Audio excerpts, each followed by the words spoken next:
Today we're going to present case study 1. My group members are myself, Karen Sylvia Simon, Priya Darshini Ilangovan, and Darshini Parthiban.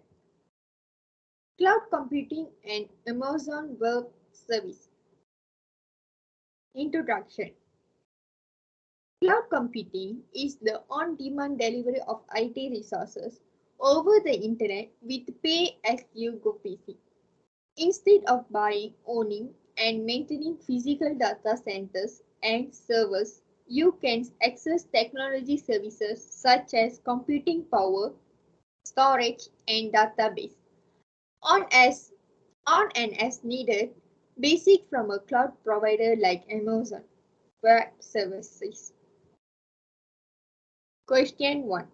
Find out what is cloud computing with cloud computing type example. What is cloud computing?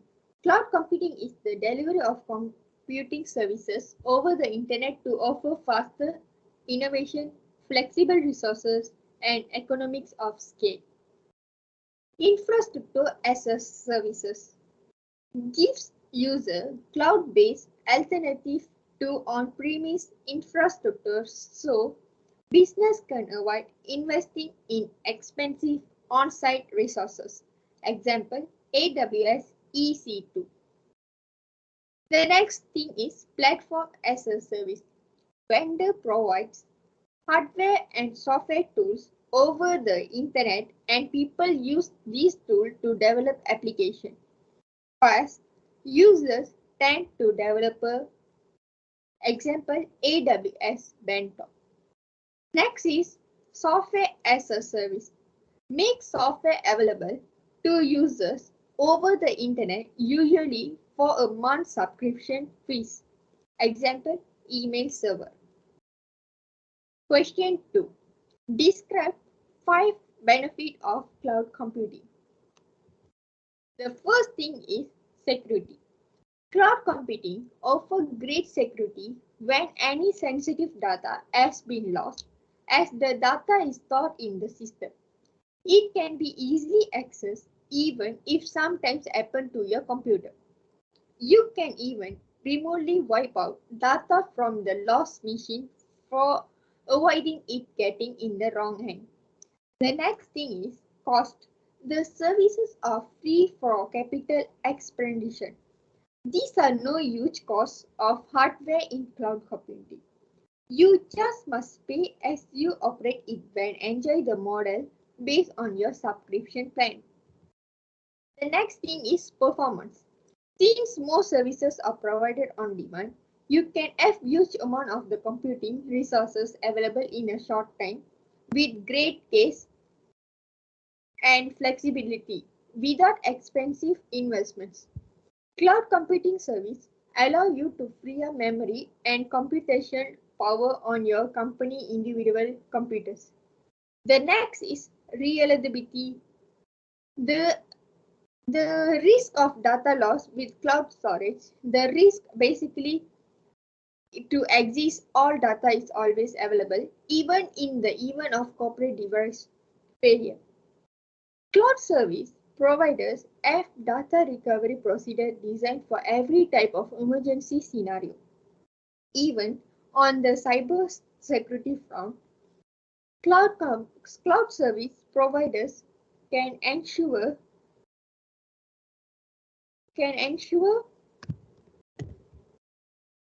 unparalleled focus on the house storage and sharing system. Next is productivity.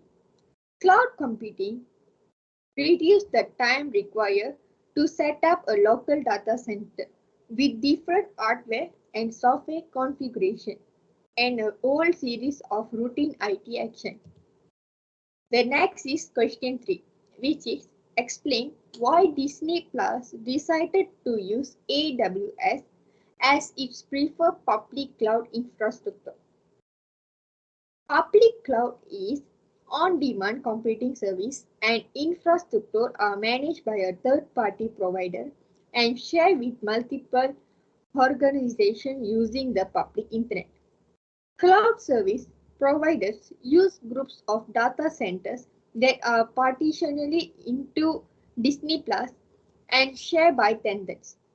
Tenants may simply rent the use of Disney Plus, or they may pay for additional cloud-based services such as software application development, tools, or storage. Public clouds make computing resources available to anyone for purchase. Multiple users typically share the use of public cloud. The public cloud is also a popular solution for storage needs since data stored on a public cloud is backup and accessible from anywhere. Lower equipment purchases costs and lower equipment maintenance cost. The next question presented by Priyadarshini Ilangovan. Good day everybody, my name is Priyadarshini Ilangovan and I'll be continuing with question 4. Even large companies such as Disney Plus choose AWS for its flexibility. Cloud services are still susceptible to risk. Construct a theory on how AWS mitigate the risk.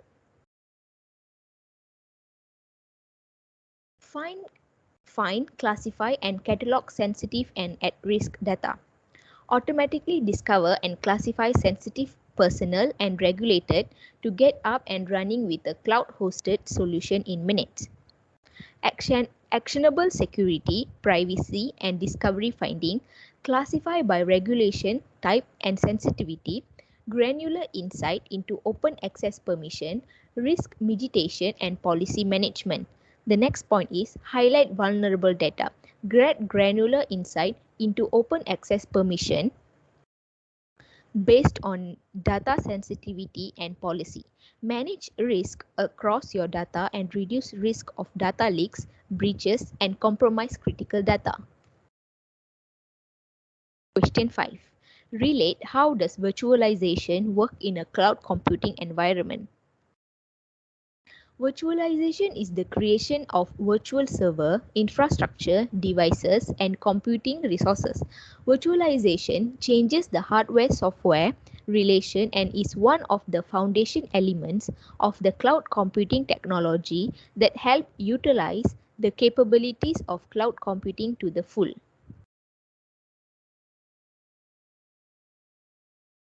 Question 6. Associate 5 benefits of virtualization in cloud computing.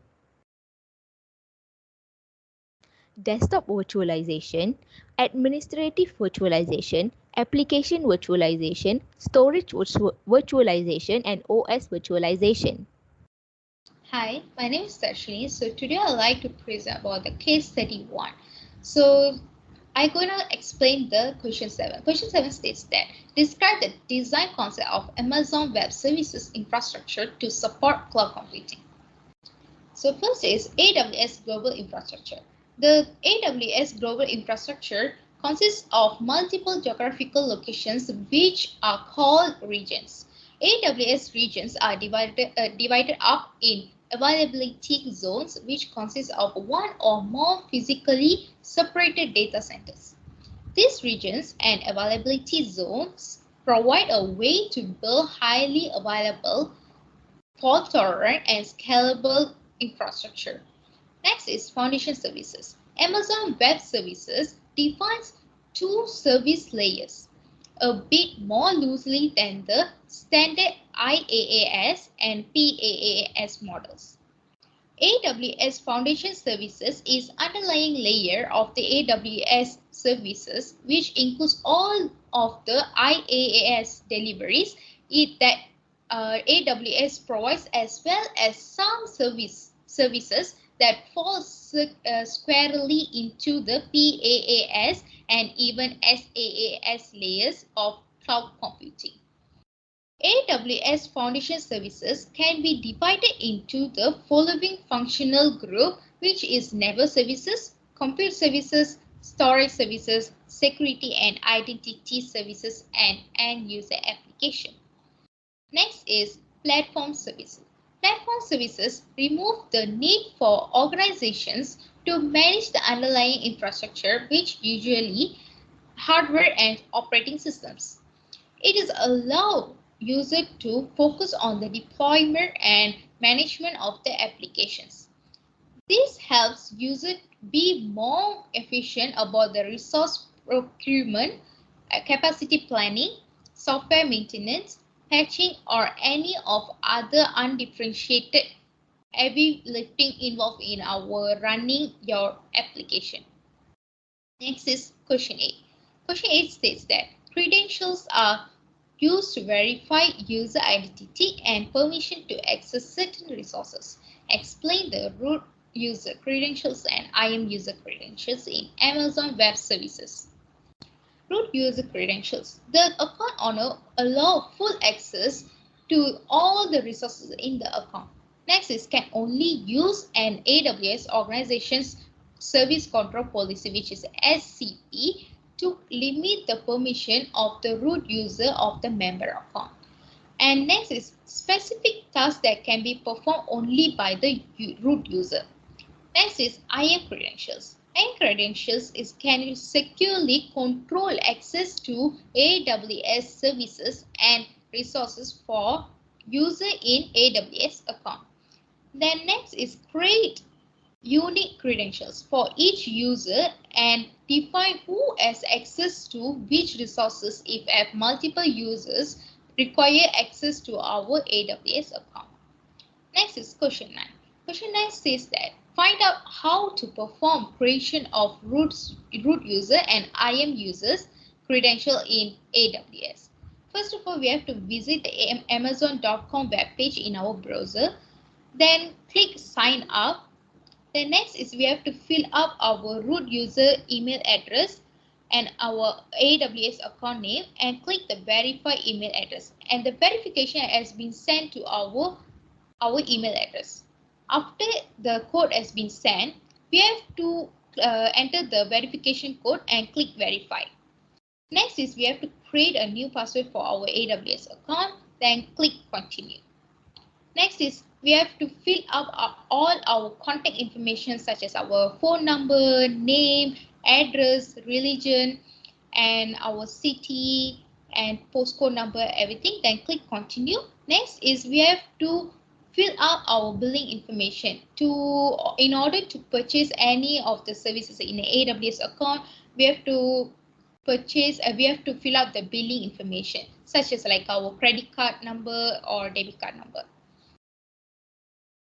After finish everything, we have to log in back to our AWS account. So we have to enter the email address that have been used to create the AWS account. Then click next. Then we have to enter our password for the root user. Then click sign in. Then we will visit the AWS account. That means we successfully registered the AWS account. So finally is conclusion.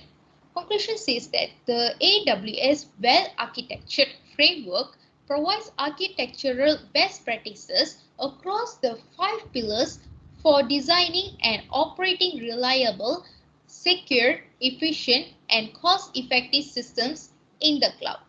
The framework provides a set of questions that allow you to review an existing or proposed architecture. It also provides a set of AWS best practices for each pillar. Using the framework in your architecture will help you to produce stable and efficient systems which allow you to focus on your functional requirement. So thank you. So that's all from our case study 1.